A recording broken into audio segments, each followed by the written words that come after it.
அனைவருக்கும் காலை வணக்கம். தமிழ் பட்டாளம், திண்டுக்கல், சேடபட்டி. இன்னைக்கு நம்மளோட இலக்கு அந்த தமிழில் 100 மதிப்பெண்கள், முழு மதிப்பெண்கள் எடுக்கணும் அப்படிங்கிறது தான் நம்மளோட இலக்கு. இதில் இந்த திங்கக்கிழமை தினசரி தேர்வு இதை நீங்கள் அட்டன் பண்ணி 50க்கு 50 மார்க்கே வாங்குனீங்க. இருந்தாலும் அது அன்னைக்கு நைட்டு படிச்சுட்டு காலையில் எழுதுறது அவ்வளவு ஈஸியாக தான் இருக்கும். அதை தினசரி இதை கேட்டுக்கிட்டே இருந்தீங்க அப்படின்னா உங்களுக்கு இன்னமும் மனனம் ஆகும். வேகமாக வச்சு கேட்டுக்குங்க. சாப்பிடும்போது எப்படியாவது நடந்து உருண்டு எப்படியாவது அந்த நீங்கள் சொன்ன இலக்கை அடையணும் அப்படிங்கிறது தான் நம்மளோட ஆசை. அதனால அதுக்கு உண்டான முயற்சிகள் தான் நம்ம தினம் நம்ம பண்ணிக்கிட்டு இருக்கோம். ஸோ அப்படி பார்த்தோம் அப்படின்னோம்னா மிச்சம் இது தமிழ்லையே இது பாட வாய்ஸும் இந்த சிலபஸில் இருக்கக்கூடிய 6ஆம் வகுப்புலேருந்து 12ஆம் வகுப்பு வரைக்கும் 3 தடவை ரிவிஷன் மாதிரி தான் உங்களுக்கு பிளான் போட்டிருக்கு. அது மட்டும் இல்லாமல் பாடம் முடிஞ்ச உடனே அந்த சிலபஸ் அப்படின்னா அந்த ஓல்டு கொஸ்டின், தமிழில் இருக்கக்கூடிய அந்த ஓல்டு கொஸ்டின், தமிழ் இலக்கியம், தமிழ் அறிஞர்களும் அவர்கள் ஆற்றிய தொண்டுகளும், அதுக்கடுத்து பார்த்தோம்னா இலக்கணம், இந்த 3 பகுதியிலையும் தனித்தனியாகவும் அந்த வீடியோ போட்டுக்கிட்டு தான் இருக்கு. அந்த வீடியோவையும் பார்க்காதவங்க பார்த்துக்கங்க, பார்த்துக்கிட்டே வாங்க. இது உங்களுக்கு கிளாஸில் வர்றவங்களுக்கு ரொம்ப யூஸ் ஆகும், வராதவங்களுக்கும் ரொம்ப யூஸ் ஆகும். ஸோ இதைய கண்டினியூஸாக வாட்ச் பண்ணுங்க. இப்போ நம்ம இதை 50 கொஸ்டின் டெய்லியும் அட்டன் பண்ணுற கொஸ்டின் தான். இதில் நீங்கள் இதை மல்டிபிள் சாய்ஸாக கொடுத்தா கூட ஈஸியாக பண்ணிடுவீங்கன்ட்டுன்னு சூஸ் த பெஸ்ட்டாக கொடுக்குறோம், ஃபில்லிங் த பிளாங்க்ஸாக கொடுக்குறோம். அதில் நீங்கள் திருப்பி ஞாபகப்படுத்திக்கிறதுக்காண்டி தான் இந்த முயற்சி. ரைட். இது 11ஆவது வகுப்பு 1வது 2வது லெசன். அப்போ 3வது 4வது லெசன் அடுத்து நேற்று எழுதியிருப்பீங்க, அதையும் நான் சொல்லிடுறேன். மொழி என்ற ஒன்று பிறந்தவுடன் உலகம் என்பது நான் என்பது தனியாக பிரிந்து தங்களை தனித்துவமாக நிலைநிறுத்திக் கொள்கின்றன அப்படின்னு சொன்னவர் எர்னஸ்ட் காசிரர்.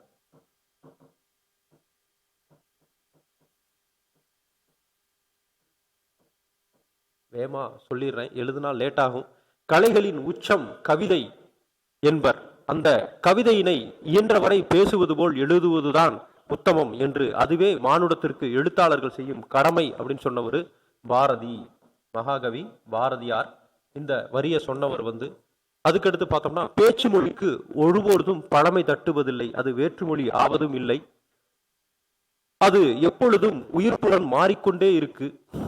இந்த மொழிதான் கவிஞரை காலத்தவறா இல்லது இறந்த காலத்தவறா, அதாவது நிகழ்கால தவறா இறந்த காலத்தவரா என்று நிர்ணயிக்கிறது அப்படின்னு சொன்னவர் மலையாள கவி ஆற்றூர் ரவிவர்மா. மலையாள கவின்றதை ஞாபகம் வச்சுக்கோங்க, ரவிவர்மா. மலையாள கவி ஆற்றூர் ரவிவர்மா தான் அந்த வரியை சொன்னவர். அதுக்கடுத்து 4வது கொஸ்டின், பேச்சு மொழியை கவிதை பயன்படுத்துவர்களில் 3 வகையினர் உண்டு. அதில் முதல் வகையினர் யார போல இருக்கிறாங்க அப்படின்னா வால்ட் விட்மன்.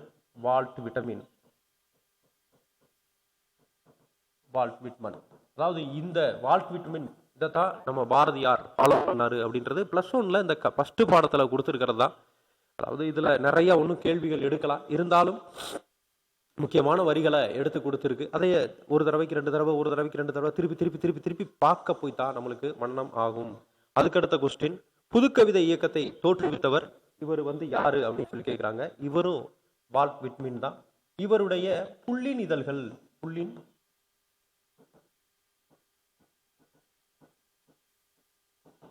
இதழ்கள் என்ற நூல் உலக புகழ் பெற்றது. புள்ளின் இதழ்கள் நூல் உலக புகழ் பெற்றது அப்படின்னு சொல்லிட்டு, அதுக்கடுத்து டேஸ் போன்றவர்கள் 2ஆம் வகையினர். இவர்களுடைய பேச்சு எதிராளியை விழித்து பேசுவது போன்ற அன்று.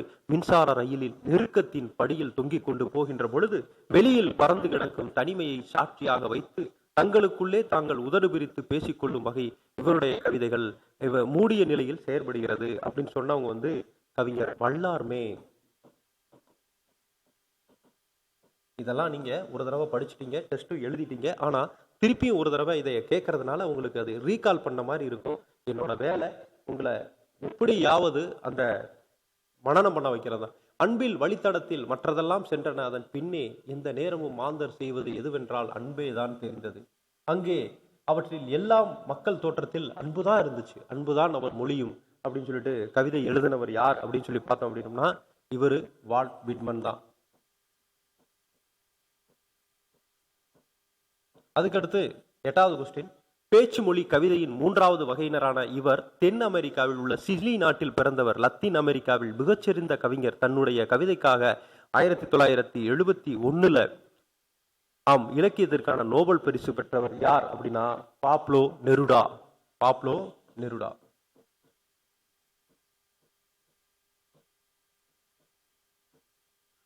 இதை ஒரு ஹின்ஸா வச்சுக்கங்க. ராஜேந்திரன் எனும் இயற்பெயர் கொண்ட டேஸ் சிறந்த கலை விமர்சகர், மொழிபெயர்ப்பாளர், ஓவியம் அப்படின்னா யார் அப்படின்னா ராஜேந்திரன் அப்படின்னா யாரு அப்படின்னு சொல்லி பார்த்தோம் அப்படின்னா இந்திரன்.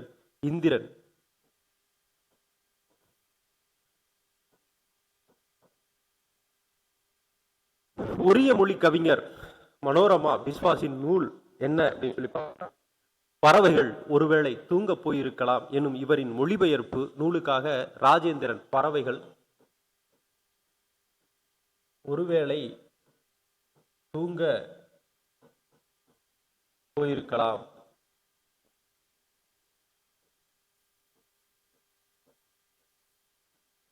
மொழிபெயர்ப்புக்காக ராஜேந்திரன் 2011 சாகித்ய அகாடமி விருது பெற்றிருக்கிறாரு.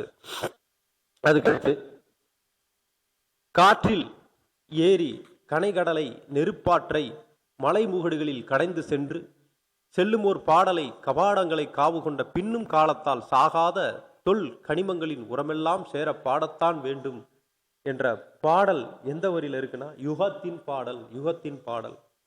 சு வில்வரத்தினம் யாழ்ப்பாணத்தில் எங்க பிறந்தவர் அப்படின்னா புங்குடுதீவுல பிறந்தவர் இவர். இது யுகத்தின் பாடல். இவர் சுங்குடுதீவு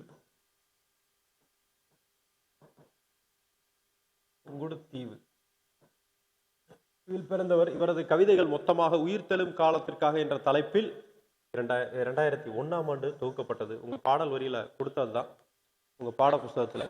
ஆக்கியோ பெயரே வழி எல்லை நூற்போர் யாப்பே நூற்றின் பொருளே கேட்போர் பயனோடு ஆயு என் பொருள் வாய்க்காட்டல் பாயிரத்து இயல்பே என்ற அப்படின்னு பவானந்தி முனிவர்.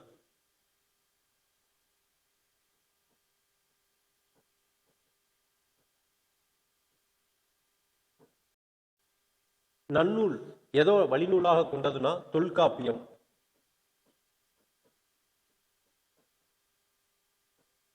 டேஸ் என்ற சிற்றரசர் கேட்டுக்கொண்டதால் பவானந்தி முனிவர் நன்னூலை இயற்றினார் அப்படின்னா சீயகங்கன். டேசாம் ஆண்டு நன்னூல் அப்படின்னா 1834 அந்த படத்துக்கு கீழே அந்த புக்கில் அந்த படத்துக்கு கீழே அந்த இயர் போட்டிருப்பாங்க. எதையுமே மிஸ் பண்ணாம படிச்சு வச்சுக்கோங்க. அதுக்கடுத்து 17வது கொஸ்டின். பவனந்தியாரின் உருவச் சிற்பம் 8ஆம் தீர்த்தகரான சந்திரபிரபாவின் கோவில் உள்ளது. அது எந்த ஊர்ல இருக்கு அப்படின்னு சொல்லி பார்த்தோம்னா ஈரோடு மாவட்டம் மேட்டுப்புதூர்ல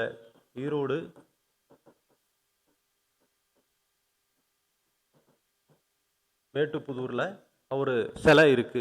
வெஞ்சின வேந்தன் பகை அலை கலங்கி வாழ்வோர் போகி பேர் ஊர் பால் என்ற பாடல் வரி இடம்பெற்றுள்ள நூல் அப்படி என்ன நூல் அப்படின்னா நற்றிணை.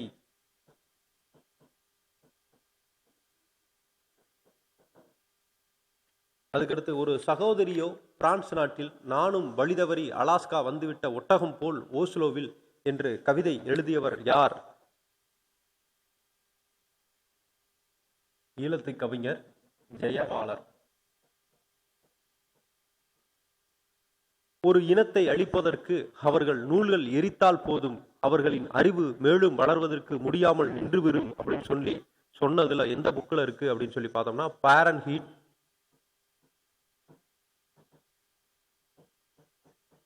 451 இதை சொல்லியிருக்காங்க. அதாவது ஒரு இனத்தை அழிக்கணும் அப்படின்னோம்னா வேற என்னமே செய்ய தேவையில்லை, அவங்க புஸ்தகங்களை அழிச்சாங்களா போதும், அவங்க அறிவு வளராம இருந்துரும். தமிழக பாரம்பரிய நாள் அப்படின்னு சொல்ல பிரகடனப்படுத்தப்பட்ட நாள் என்ன? ஜனவரி 14.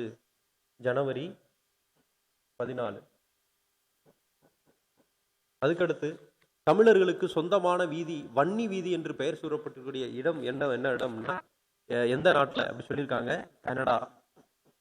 டேஸ் என்பவர் இலங்கையில் உள்ள யாழ்ப்பாணத்திற்கு அருகில் கொக்கு கிராமத்தில் பிறந்தவர் அப்படின்னா முத்துலிங்கம். முத்துலிங்கம்.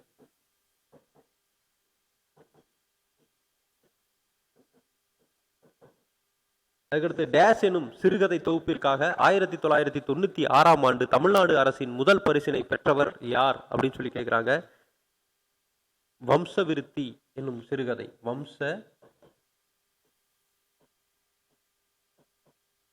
வம்சவிருத்தி எனும் சிறுகதை தொகுப்பிற்காக 1996 தமிழ்நாடு அரசின் முதல் பரிசினை பெற்றிருக்கு. வம்சவிருத்தி எனும் சிறுகதை தொகுப்பு. முத்துலிங்கம் தான் அது. முத்துலிங்கம் டேஸ் எனும் சிறுகதை தொகுப்பிற்காக 1999 இலங்கை அரசின் சாகித்ய அகாடமி விருதை வாங்கியிருக்கிறாரு. இது என்ன நூல் அப்படின்னு சொன்னா இதுவும் முத்துலிங்கம் தான். இது வடக்கு வீதி. இது வடக்கு வீதி. அதுக்கடுத்து மெய்யெழுத்துக்கள் எனும் 10 வரிசை சொல்லின் முதலில் வரும் மெய்யெழுத்துக்கள் 6 இங் எனும் மெய்யெழுத்து ஒன்றின் இறுதியில் வருவதில்லை அப்படின்னு சொல்லிட்டு இருக்காங்க. 26 மெய்யெழுத்துக்களில் 10 எழுத்துக்கள் என்னென்ன?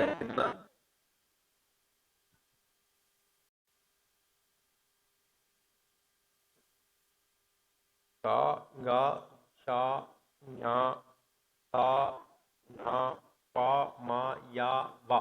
இந்த எழுத்துக்கள் தான் முதல்ல வரக்கூடிய எழுத்துக்கள். இது 6 அப்படின்னா வல்லின மெய். வல்லின மெய் என்னது? கா, ஷா, டா, தா, பா, ரா. இது இறுதியில வர்றதில்லை அப்படின்னு சொல்லியிருக்காங்க. இறுதியில இந்த எழுத்து வர்றதில்லை அப்படின்னு சொல்லியிருக்காங்க. புலமை கதிரவன் அறிஞர்கள் போற்றிய தென்மொழி பெரும் புலவன் யார் அப்படின்னு சொல்லி பார்த்தோம். மீனாட்சி சுந்தரனார்.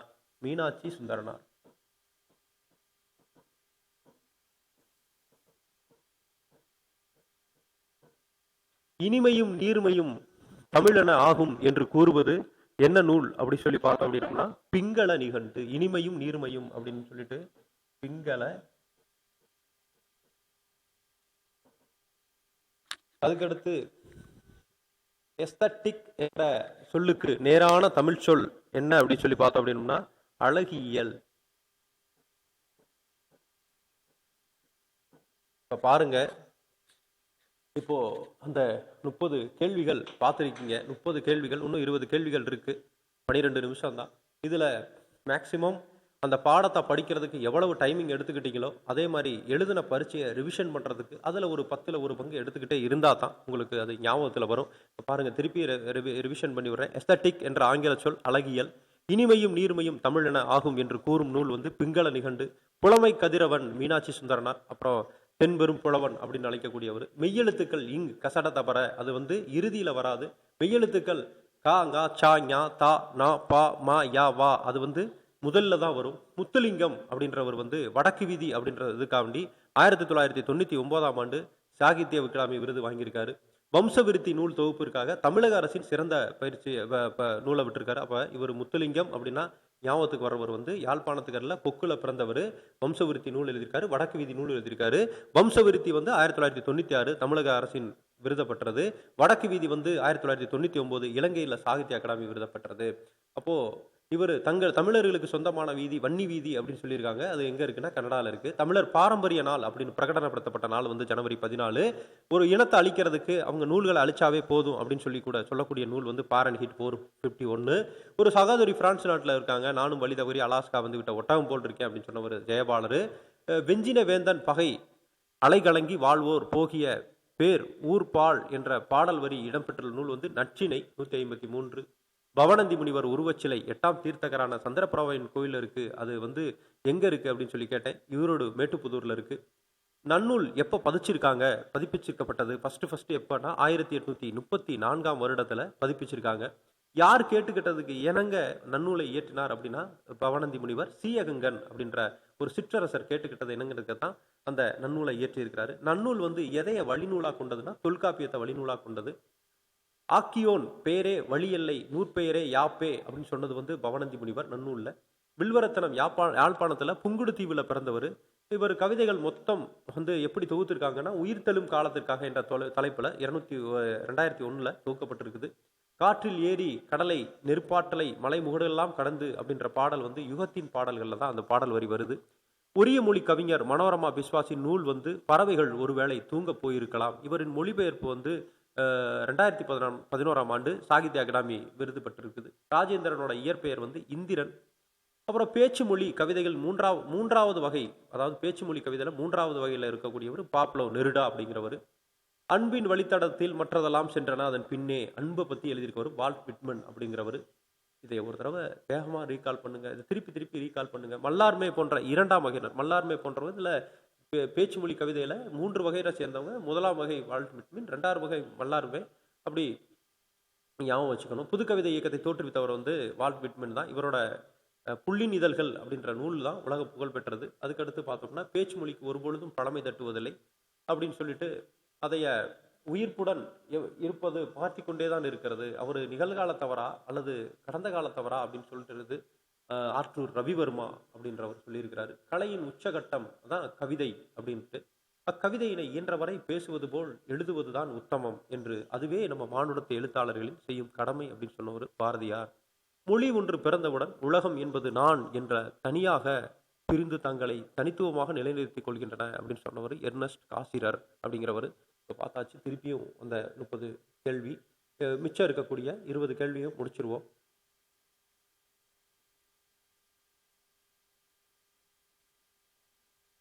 ஸ்டெப்பான் மல்லார்மே பிரான்ஸ் நாட்டை சேர்ந்தவர். இவரை புரிந்து கொள்வதன் மூலம் டேஸை புரிந்து கொள்ள முடியும் அப்படின்னு சொல்லியிருக்கேன். குறியீட்டியத்தை பற்றி புரிஞ்சுக்கலாம். ஸ்டெப்பான் மல்லார்மே, அதாவது 3ஆம் வகையை சேர்ந்தவர். இவர் பிரான்ஸ் நாட்டை சேர்ந்தவர். இவரை புரிந்து கொள்வதன் மூலம் என்ன சொல்லலாம், குறியீட்டியம்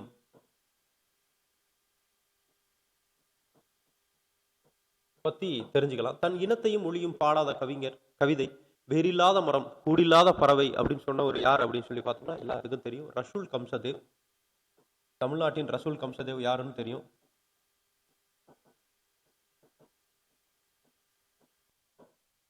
ஜப்பான் அறிஞர் மாசானு புகாகோ 1978ஆம் ஆண்டு என்ன நூலை எழுதியிருக்கிறாரு அப்படின்னு சொல்லி, ஒற்றை வைக்கோல் புரட்சி என்ற நூலை எழுதியிருக்கிறார். ஒற்றை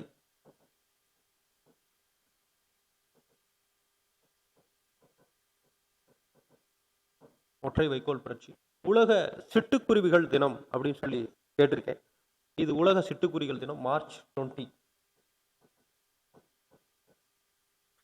அழகிய பெரியவன் அவரோட இயற்பெயர் சொல்லி கேட்டிருக்கேன், அரவிந்தன். அழகிய பெரியவரோட இயற்பெயர் அரவிந்தன். அதுக்கடுத்து டேஸ் என்னும் புதினத்திற்காக அழகிய பெரியவன் 2003ஆம் ஆண்டின் தமிழக அரசின் விருதை பெற்றவர் அப்படின்னு கேட்டிருக்கேன். தகப்பன் கொடி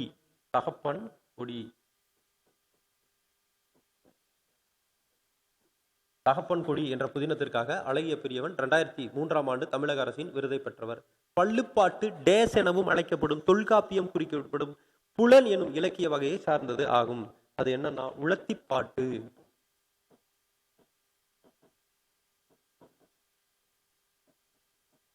உளத்திப்பாட்டு எனவும் அழைக்கப்படும் தொல்காப்பியம் குறிப்பிடக்கூடிய புலன் எனும் இலக்கியம் வகையை சார்ந்தது. திருமலை முருகன் பள்ளு என்னும் ஆசிரியர் யார் அப்படின்னு சொல்லி கேட்டிருக்கேன். பெரியவன் கவிராயன்.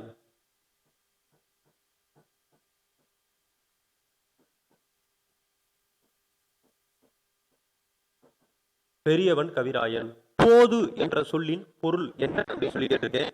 மொட்டு. போதுனா மொட்டு. ஐங்குறு நூற்றை தொகுத்தவர் யார் அப்படின்னு சொல்லி, குளத்தூர் மிற்றிய கூடலூர் கிளார். இவர் தான் வந்து தொகுத்தவர். தொகுப்பித்தவர் யார் அப்படின்னா யானைக்கச்சேல் மாஞ்சேரல் இரும்பொறை. யானைக்கச்சேல் மாஞ்சேரல் இரும்பொறை.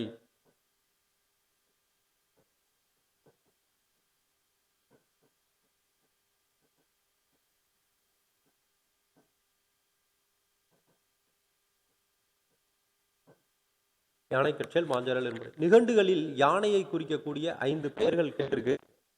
கயம், வேடம், களிறு, களபம். கயம், வேளம், களிறு,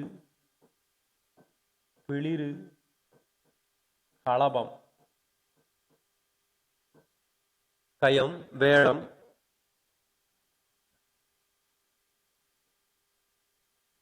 களிறு, பிளிறு, அதுக்கடுத்து களபம். இது வந்து யானை நிகண்டுகள்ல யானையை குறிக்கக்கூடிய வேல்வல். கால்வரை நில்லா கடுங்களிற்று ஒருத்தன் யாழ்வரை தங்கி யாங்கு என்று பாடல் வரி இடம்பெற்றுள்ள நூல் என்ன நூல் அப்படின்னா கலித்தொகை.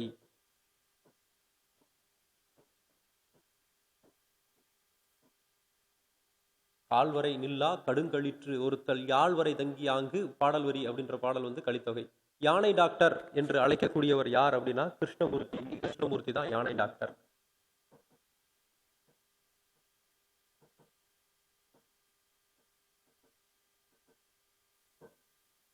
யானையை பாத்திரமாக வைத்து ஊமை சென்னாய், மந்தகம் ஆகிய கவிதைகளை எழுதியவர் யார் அப்படின்னு சொல்லி பார்த்தோம்னா ஜெயமோகன்.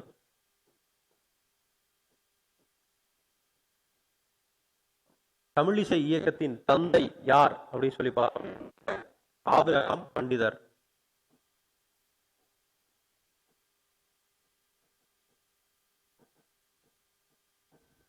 இயற்கை வேளாண்மை அப்படின்ற நூலை எழுதியவர் வந்து நம்மாழ்வார்.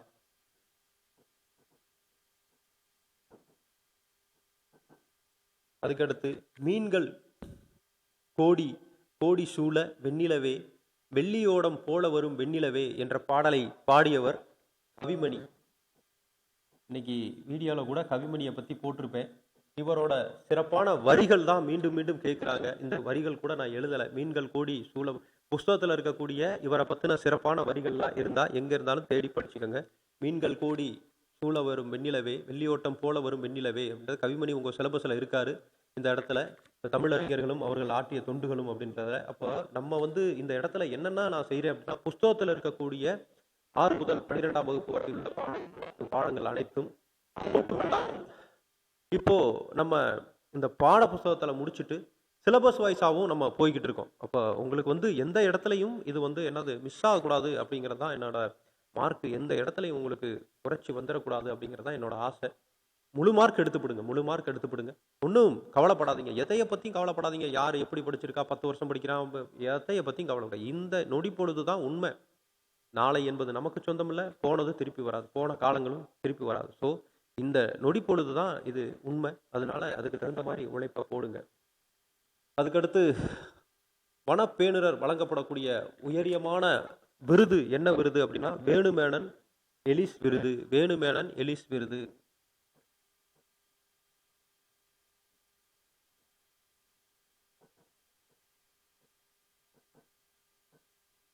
அதுக்கடுத்து பூவணி கொண்டால் புறவே போமார கண்ணி விரைந்ததே என்ற பாடல் வரி இடம்பெற்றுள்ள நூல் வந்து ஐங்குறுநூறு.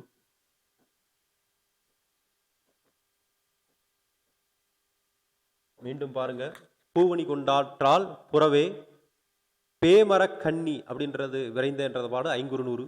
வனப்பேணுரர்களுக்கு கொடுக்கக்கூடிய உயர் விருது வந்து வேணு மேனன் எலிஸ் விருது. மீன்கள் கோடி சூடி வெண்ணிலவே அப்படின்ற பாட்டு வந்து கவிமணி.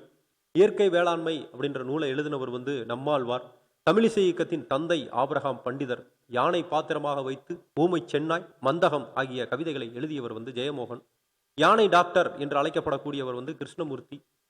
கால்வரை நில்லா கடுங் களிற்று ஒருத்தல் யாழ்வரை தங்கி யாங்கு என்று பாடல் வரி இடம்பெற்றுள்ள நூல் வந்து கலித்தொகை. நிகண்டுகளில் யானையை குறிக்கக்கூடிய சொல்லு வந்து கயம், வேளம், களிறு, பிளிறு, களவம்.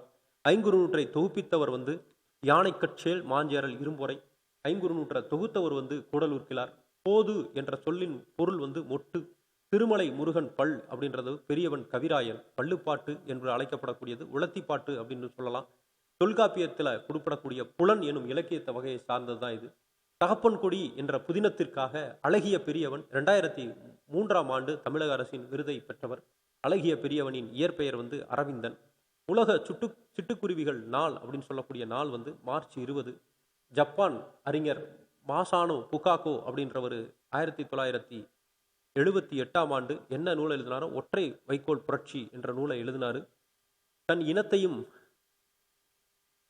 பாடாத கவிஞர் வேறில்லாத மரம். தன் இனத்தையும் மொழியையும் பாடாத கவிதை வந்து வேறில்லாத மரம் கூடில்லாத பறவை அப்படின்னு சொல்லுவது ரசூல் கம்சதேவ். தமிழ்நாட்டின் ரசூல் கம்சதேவ் பாரதிதாசன். ஸ்டெப்பான் மல்லார்மே பிரான்ஸ் நாட்டை சேர்ந்தவர். இவர் புரிந்து கொள்வதன் மூலம் குறியீட்டத்தை பற்றி தெரிஞ்சுக்கலாம். ஸோ பார்த்துக்கோங்க, இதில் ஒரு 50 கொஸ்டின் தினசரி தேர்வு நீங்கள் எழுதுனது தான். இதையே நான் அன்னைக்கே சொன்னேன், இதே ஒரு தடவை வாரத்தில் இந்த வாரம் நடக்கக்கூடிய +1 தேர்வில் இருக்கக்கூடிய அனைத்து 100 மதிப்பெண்களுக்கு வைக்கிறோம் அப்படின்னோம்னா, அந்த 100க்கு 100 மதிப்பெண்கள் வாங்கி இங்கேருந்தே நீங்கள் 100 வாங்க ஆரம்பிச்சிட்டீங்க அப்படின்னா, அங்கே போய் உங்களுக்கு எந்த சிரமமும் இருக்காது. உங்களோட அந்த கான்ஃபிடென்ட் லெவல் கூடும். அதுக்கு தான் நான் வந்து என்னோட குரல் சரியில்லை. இருந்தாலும் நான் சொல்லிகிட்டே இருக்கிறதுக்கு காரணம், கிளாஸில் நடக்கிறது பூராமே இங்கே இது பண்ணி விடுறதுக்கு காரணமே அதுதான். நீங்கள் போயிட்டு இதைய என்ன பண்ணுறீங்க அப்படின்னா, கேளுங்க. கேட்டுட்டு திருப்பி திருப்பி திருப்பி திருப்பி மனனம் பண்ணிட்டு புதுசாக படிக்கிறத விட இருக்கிறத 1000 தடவை படிங்க. அதான் பெஸ்ட்டு. உத்தமம் உத்தமம் உத்தமம். இருக்கிறத நிறைய திருப்பி திருப்பி படிச்சுக்கிட்டே வாங்க. சார், மனப்பாட சக்தி படித்தா வேலைக்கு போக முடியாது அப்படிலாம் கிடையாது. மனப்பாட சக்தியும் தேவை, ப்ளஸ்ஸு அறிவும் தேவை. அதாவது அனலிட்டிக் நாலேஜும் தேவை. மனப்பாட சக்தி ப்ரிலிமினரிக்கு தேவை, அனலிட்டிக் நாலேஜ் மெயின்ஸுக்கு தேவை. ரெண்டுமே தேவை. ரெண்டுமே பேரலல் பண்ணி நான் கூட்டிட்டு போகிறேன். ஸோ இதை ஃபாலோ பண்ணுங்கள். இந்த வீடியோவும் கூட உங்களுக்கு தேவை அப்படின்னா அடுத்த வீடியோ போடுவேன், அதுக்கு கமெண்ட்ஸ் பண்ணுங்கள். இப்போது கமெண்ட்ஸ் பண்ணீங்க அப்படின்னா, சரி இந்த வீடியோ இது மாதிரி டெய்லி நடக்கிறதெல்லாம் போடணும் அப்படின்னு சொல்லி கேட்டீங்க அப்படின்னா நான் போடுறேன். படிங்க, நல்லபடியாக படிங்க. இது மட்டுமே உங்களுக்கு உதவிராது. 99% உங்களை நம்புங்க. நேர்வழியில் போங்க. எதுக்காகவும் விட்டு கொடுக்காதீங்க. நான் மீண்டும் ஒரு வீடியோவிலையும் சொல்லக்கூடியது ஒன்றே ஒன்று தான், இந்த அனுவல் பிளானர். இந்த அனுவல் பிளானர் தான் எல்லா வீடியோலையுமே சொல்லுவேன். இப்போ பாருங்கள், குரூப் 4 உங்களுக்கு குரூப் 4 இப்போது சொன்ன மாதிரியே அனௌன்ஸ் பண்ணிட்டாங்க. ஜனவரி மாதம், ஜூன் மாதம் எக்ஸாம். அதுக்கடுத்து மார்ச் மாதம் ஜூலை எக்ஸாம். ஜூன் அப்புறம் ஜூலை, ஃபஸ்ட்டு 2வது எல்லா பேரும் டிகிரி வச்சுருப்பீங்க. ஸோ இப்போயே நீங்கள் அந்த மெயின்ஸுக்கு படிச்சிட்டீங்க, ப்ரிலிமினரி படிச்சிட்டீங்க, அந்த ஜிஎஸ் பேப்பரில் இருக்கக்கூடிய 100 தெளிவாக படிச்சிட்டிங்கன்னா தான் இதுக்கு வர முடியும். நான் மீண்டும் மீண்டும் சொல்கிறேன், இது 65 போஸ்டிங் × 20. அப்போது எவ்வளவு ஆகும்? 1300 பேர் தான் உங்களோட மெயின்ஸுக்கு போக போகிறீங்க. இந்த 1300லையும் எப்படி ஆளுங்க போவாங்க அப்படின்னா, இதில் ஓசி, எஸ்சி, எஸ்சிஏ, அப்புறம் பிசி, பிசிஎம், அப்புறம் எம்பிசி, இதெல்லாம் இது காமன் காஸ்ட்டு ரிசர்வேஷன். இதில் கூட உள்ஒதுக்கீடு இருக்குது. இதற்குள்ள உள்ஒதுக்கீடு என்னென்ன இருக்குது அப்படின்னு சொல்லி பார்த்தோம்னா, உமன்ஸ் 33, ஸ்போர்ட்ஸ் கோட்டா, அப்புறம் disabled person, distribute widow person, இத்தனை ஒரு பார்ட்லையும், அதாவது ஒரு கம்யூனிட்டிலையும் இவ்வளவு ரிசர்வேஷன் சிஸ்டம் இருக்கு. அப்போ இந்த ரிசர்வேஷன் அதெல்லாத்தையும் விட தாண்டும் பிஎஸ்டிஎம். இந்த பிஎஸ்டிஎம் 20%. ஸோ இத்தனை ரிசர்வேஷன்களையும் தாண்டி ஒரு மனிதன், அதாவது காமனான ஒரு பையனோ பொண்ணோ வர்றது ரொம்ப ரொம்ப ரொம்ப ரொம்ப ரொம்ப கஷ்டம்னா சொல்லலாம்ப்பா. எல்லாரும் உங்களுக்குள்ளதான் ஒருத்தர் போகிறீங்க. ஆனால் இதில் நல்ல ஃபோக்கஸ் பண்ணி படிக்கிறதால மட்டும்தான் போக முடியும். ப்ரிலிமினரியில் போனீங்கன்னா தான் மெயின்ஸுக்கு போக முடியும். ஸோ ப்ரிலிமினரி படிச்சுக்கிட்டு மெயின்ஸையும் படிச்சுக்கிட்டு நிறைய ஒரு பொறுமை வேணும். அப்படி போனால் தான் இந்த பரீட்சையில் பாஸ் பண்ண முடியும். ஆனால் இப்போ இருந்தே திட்டமிட்டு படிச்சிங்கனால் இந்த இதுக்கு செலக்ட் ஆயிடலாம். ஸோ திட்டமிட்டு படிங்க. அதுக்கடுத்து வரக்கூடியது அப்படியே ஜூலை ஆகஸ்ட் மாதம் பார்த்தீங்க அப்படின்னா, அப்படியே 1294 போஸ்டிங், இந்த குரூப் 2 போஸ்டிங். இப்போ இந்த வாரம் வெள்ளிக்கிழமை இந்த மெயின்ஸ் போயிருக்கவங்க இங்கேருந்து இன்டர்வியூலாம் அட்டன் பண்ணிட்டு வந்துட்டாங்க. ரொம்ப ஈஸியாக தான் இருந்ததுன்னு சொன்னாங்க. ஸோ அவங்களுக்கு மார்க் லிஸ்ட்டு வெள்ளிக்கிழமை வெளியிட்டுருவாங்க. ரேங்க் லிஸ்ட்டு தெரிஞ்சிடும். 325 பேருக்கு அழகாக ரேங்க் லிஸ்ட்டு தெரிஞ்சிடும். அது இல்லாமல் அதை எடுத்துட்டு 21ஆம் தேதி இவங்களுக்கு கவுன்சிலிங். அந்த கவுன்சிலிங் முடிஞ்ச உடனே என்ன பண்ணுவாங்க அப்படின்னா, ஒரு 1 or 2 வீக்ஸில் உங்களோட நான் இன்டர்வியூ மார்க் லிஸ்ட்டு டோட்டலாக வெளியிட்டுருவாங்க. Rank list வெளியிட்டுருவாங்க. அதில் தெரியும் எத்தனை 6000 பேருக்கு தவிர்த்து மற்றவங்க வெளியில் வருவீங்க. அவங்க இப்போ இருந்தே படித்தாதான் இந்த போஸ்ட்டை கிளியர் பண்ண முடியும். நான் அதுக்காக தான் இதைய ஒரு வீடியோவிலுமே இதை காட்டிக்கிட்டே இருக்கேன். அலர்ட். எந்த வேலை இருந்தாலும் இதுக்கு முக்கியத்துவம் கொடுங்க. அறிவற்றம் காக்கும் கருவி செருவருக்கும் உள்ளளிக்கலாக. அறிவு தான் உங்களுக்கு கடைசி வரைக்கும் வரப்போகிறது. மற்றதெல்லாம் வேஸ்ட்டு. உங்களை நீங்கள் நம்புங்க. 99% உங்களை நம்புங்க. எல்லாரும் தீதும் நன்றும் பிறதர வரா. நீங்கள் என்ன நினைக்கிறீங்களோ அதுவாக தான் ஆவீர்கள். என்ன நினைக்கிறீங்களோ அதுவாக தான் ஆவீங்க. உங்கள் மனம் என்ன சிந்திக்குதோ அதுதான் செயல்லையும் ஈடுபடும். ஸோ நல்லதையே நினைக்கணும், நல்லதே நடக்கும். So all the best. இந்த வீடியோ பிடிச்சிருந்துச்சுன்னா நான் மீண்டும் சொல்கிறேன், கமெண்ட் பண்ணுங்கள். அப்போ தான் கண்டினியூவாக என்னால் போட முடியும். சப்போர்ட் பண்ணுங்கள். ஓகே, தேங்க்யூ ஃபார் வாட்சிங்.